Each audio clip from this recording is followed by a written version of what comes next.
Okay, so the car at the very top of your screen, you can see there's stop sticks deployed.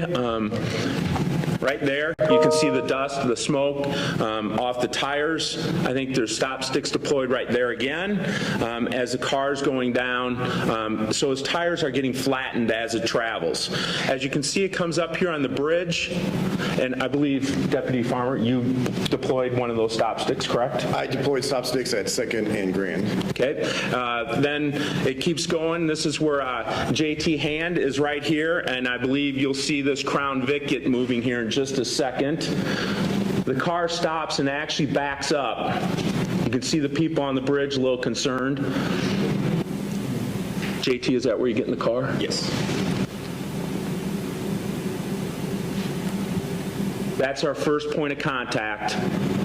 We try and stop the car. You see the officers trying to converge on the car, and he drives right through the officers.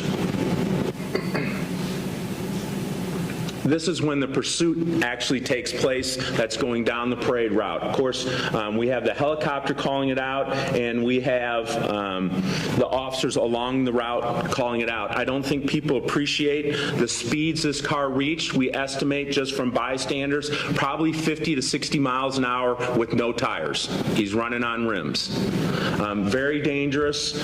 And we've had some comments about people when we can intervene. I can tell you many cops we've talked to on the parade route wanted to intervene, but we were terrified that car would veer off the course, go through the bicycle fence, and hit pedestrians that were lined on either sides of the street.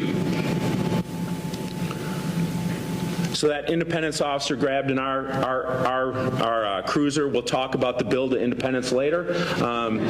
But he takes off flying down the street, and these are various camera angles as we're going down the chase route, or down the parade route, pardon me. Now, the one good thing, and I thought great decision-making by our officers, as he travels the route, I know speeds are high, it's a dangerous situation, but no one is getting hurt, right? We have a car that's headed on the route, but thank God it's headed straight down the route. We had people crossing the route. We had many officers who basically pushing and almost tackling people to get them out of the way, like these pedestrian crossings. This isn't one here, but there's one just like it, where we could get people out of the way. You can see right up here. So we have the cars boxing in. The pit maneuver would not have been possible if that car had not slowed down, right? If it had not been slowed down by the officers trying to box the car there, it probably wouldn't have been possible to make that maneuver.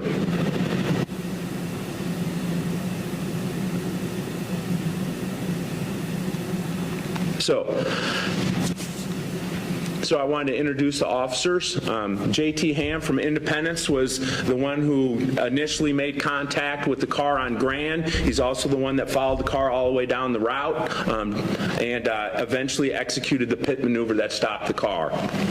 Scotty Karen, Major Karen, and Captain Gaughan were in the Ford Crown Vic as they were trying to box it in going south on Grand just before the turn of Pershing, and Captain Daryl Berquist is in the lead car slowing it down. The idea was they were going to try and slow that car down and box. As you can see, it was still trying to maneuver out of that, and that was the danger, right? They did not want the car to make a sudden turn and veer one direction or the other because it would go directly in the crowd. So it was I'm telling you, it was wonderful decision-making on the parts of the officers that this all ended without anyone getting hurt, including the suspects. I can tell you all that I've talked to many officers who were on the route. We came this close to having a police-involved shooting at this incident. I mean, there was many officers that were both on the ground. I even talked to a couple of our snipers that were deployed. They had the same thought. We're very fortunate that this ended when it did and how it did. But I got to tell you, as the chief, I was on the route. The car passed us. Sergeant Jennifer Weemholt was driving, and she said, "Hey, you want me to hit it?" And I said, "No." I was worried about how that car would deflect and which direction it would go, unless it was a true head-on. At those speeds, that would have been a very violent crash. I will tell you that right now. Things had to slow down. I can't thank these officers enough for their decision-making, their abilities, their skill to get this ended correctly. They did a hell of a job. That's all I have. Anyone else want to speak? No, thanks. I'm good. Okay. Well, why don't you talk about just your experience in that, like what it was like and... JT, come on up. You're a good candidate. So can you just tell us your experience from beginning to end?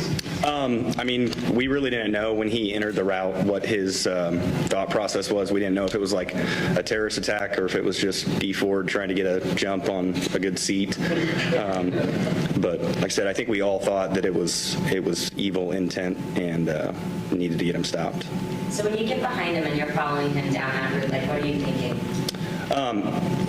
Just that we need to get him stopped. I mean, everyone had the same thought. There was everybody on the route that was keeping everybody back, keeping everybody out of the pedestrian crossings, deploying stop 690 was doing a good job calling it, and we got him boxed in, slowed down, and when we took that turn onto Pershing, we saw the people that were basically standing in the middle of the road, and we knew we had to end it, and luckily we had an opening. And can you describe your decision-making process when you decided that was the time to do the hit maneuver? Basically saw the opening, that little grassy area that people weren't standing in, so knew that was a good area for it. So. Officer Turhan, how long did you get training for this, and how did you execute that training? I've actually had no training on the pit maneuver. I've seen it on TV once or twice. So. Can you talk about your radio coordination, what you guys are talking about in the car with each other? Is there any? There was a lot of talking in between 690 and the ground units, but as far as the cars on the route, we did a good job basically knowing what the other person was doing just by the positioning of their vehicles. Like I said, we got them kind of boxed in and slowed down. Thankfully, the captain was up front slowing them down. And Are you able to make eye contact with the other officers? No. Major Karen got alongside of him, and I realized what he was trying to do to basically kind of pin him in. So I pulled up next to him, and we were basically able to get him turned onto Pershing. Like I said, everyone did a phenomenal job of realizing what the other person was trying to do without communicating. You had an early start, you're out there freezing, and when something happens, you have to jump in and take action going from 0 to 60. Can you talk about that? I mean, being ready to do that and that experience from standing outside freezing and all of a sudden driving behind that suspect? Yeah, we got there pretty early. I think we got down to the route around 3:30. It was obviously pretty cold and windy. I was just really excited to be in a car because it was warm. And it wasn't my car, so it was even better. Can I talk about that just a hair? Yep. JT, can I jump in there? When we had the briefing and we had all our outside agencies, command staff came, our people, we'd had a briefing. Oh, sorry. We had a briefing at about 10 o'clock that morning. Then we had another one at noon the day before the parade for our outside agencies, or Monday we had it. And what I talked about both internally and to our partners is, hey, everyone's coming here and most people are coming to a parade. We want to recognize that most of the people lining the route are here for a good time in a parade. What I said is, that's the way we want to treat people. When we had a briefing, we want to treat them as if they're in a parade, but if the time comes to put on your game face, put on the game face. Then when it's over, let's get back to parade mode. So we specifically tried to talk about, hey, how do we change our mindset if we have to get involved in something? How do we keep our mindset that we're dealing with people who basically want to be there and have a great time? And talking about mindset, what did you guys, like, what was it like afterwards when the people were arrested and it was like really kind of a disaster? So we actually got out of the car and people were cheering.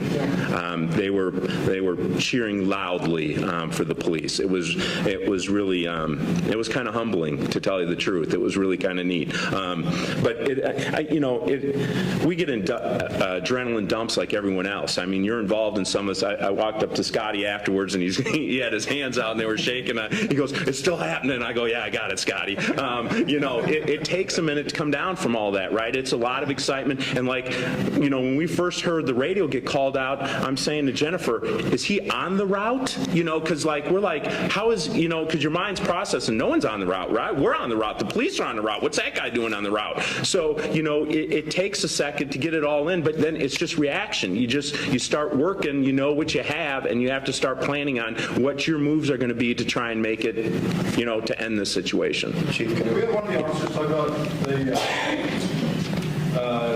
the restraint from shooting these guys. I was at your protocols. I know there's certain We were at the bridge on 6th Street between, sorry guys. We were at the bridge between 6th and 7th. Captain Gone, where are you?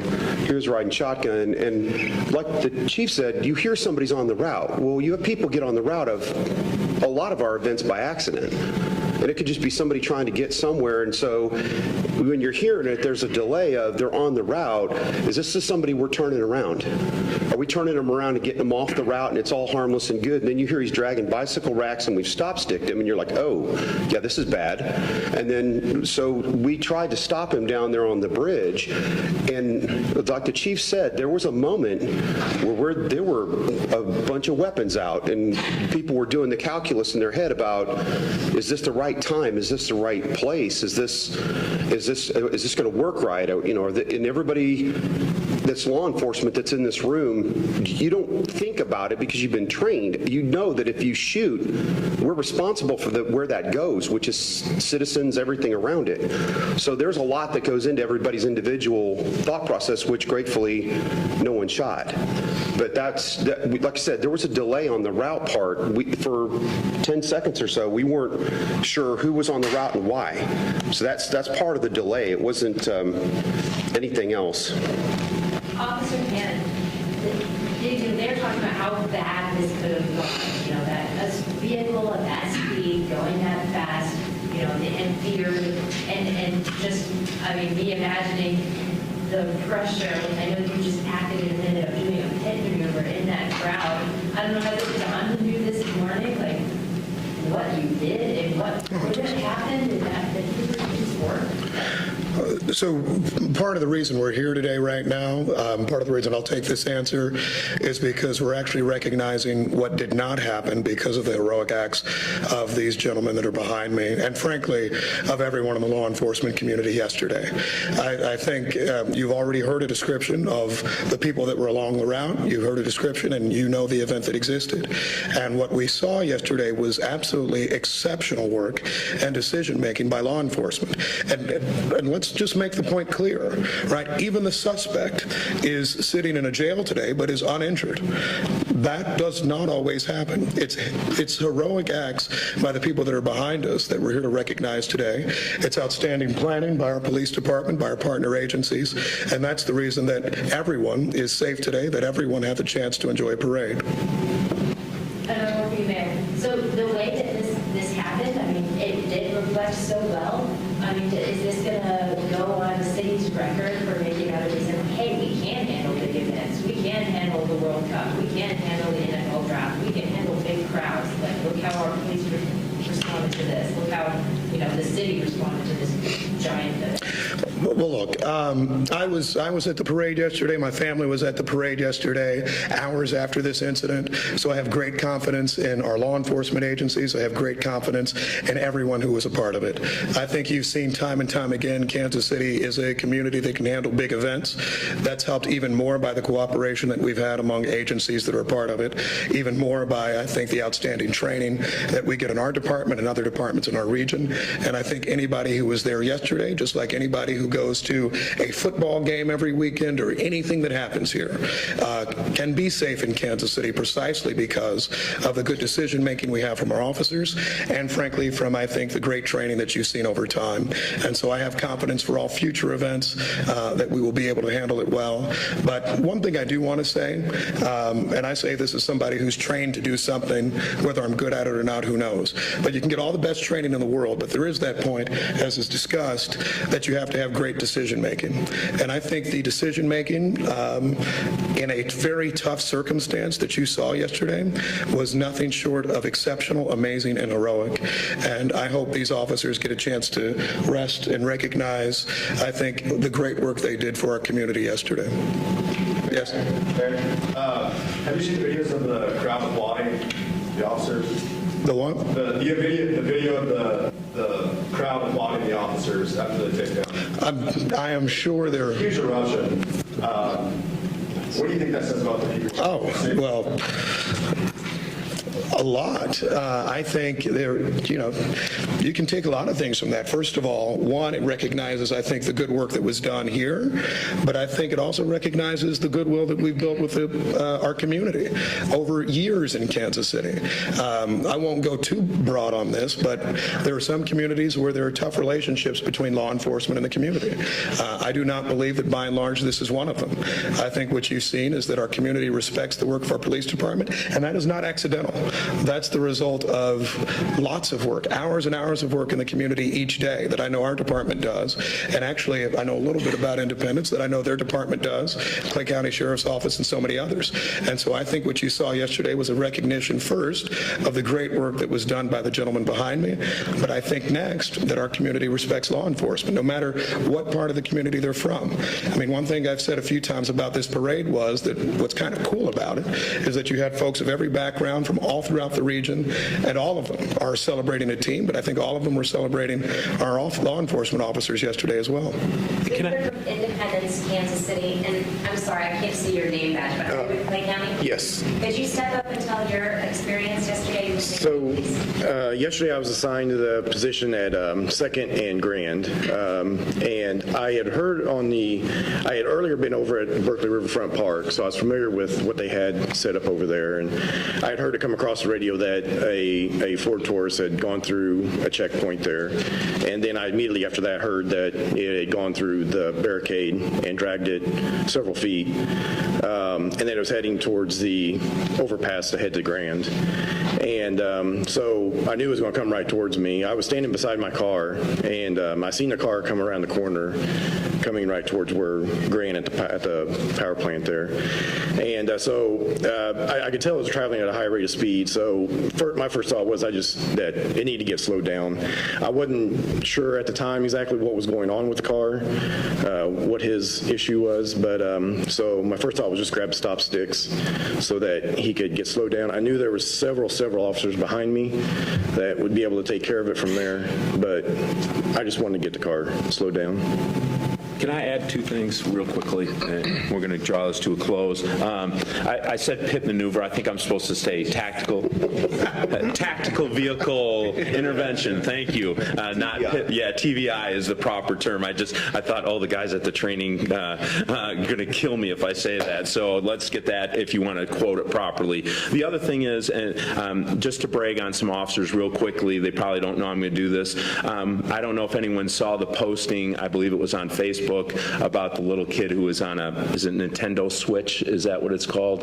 He had a little game controller that he was using at the parade. When the car came on Pershing, they had to run, and his Switch was laying there on the ground, apparently got trampled. And 4 of our TAC guys went over there and gave him the money to buy a new one. And so she posted on Facebook. I mean, I thought that was really nice of our officers to go over about what happened. The kid was down there on his hands and knees crying, and they came over and took care of him. So I just want to give them a little shout out. Even after all this, our officers were right there. So. You noted a couple of dump trucks near the River Union Station. Were there any dump trucks that were gates over by the Parquet checkpoint?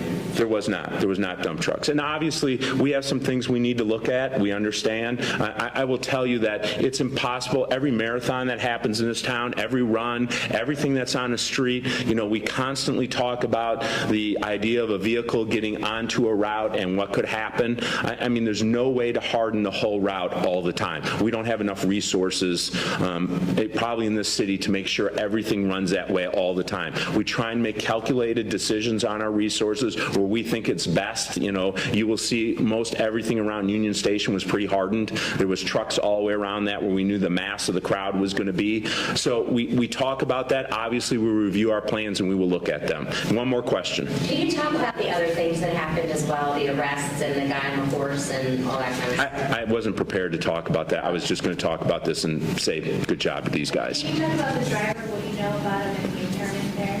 He was arrested. His statement to us was, I remember getting high and I don't remember another thing. He has no idea of the car chase even taking place.